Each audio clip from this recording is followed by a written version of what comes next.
The UK's support for Ukraine has got nothing to do with helping Ukrainians. It's got nothing to do with their sovereignty or their freedom. That is a lie that you have been told to make you hand over your money.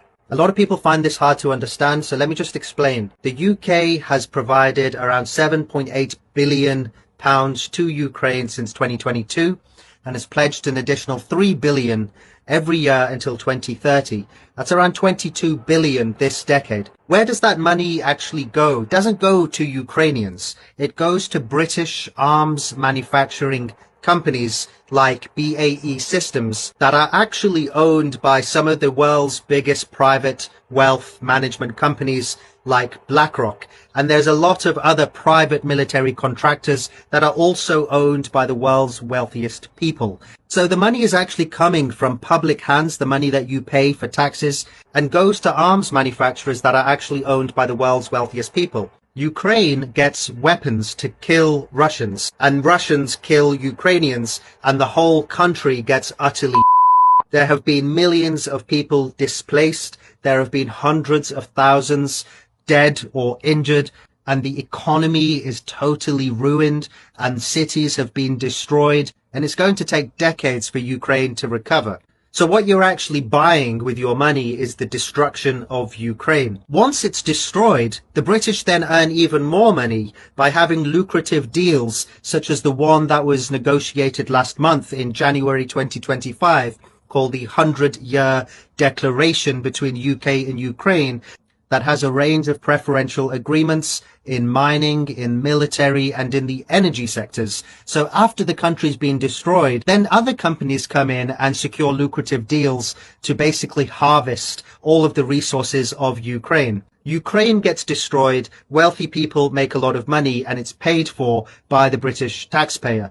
And this is a tried and tested process of imperialism. It's exactly what the UK did with Afghanistan, Iraq, Syria, Yemen, Libya, and each one of those times they told the public that it was about bringing democracy to these places, bringing freedom to the Libyans.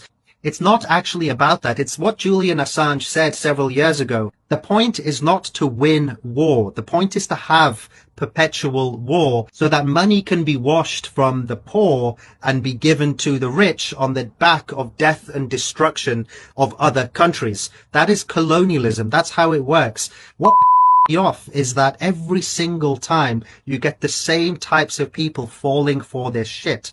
And there's a lot of people on the left imperialists. In fact, that's what the Labour Party is. It was the Labour Party who went to war in Iraq and told us that there were weapons of mass destruction here.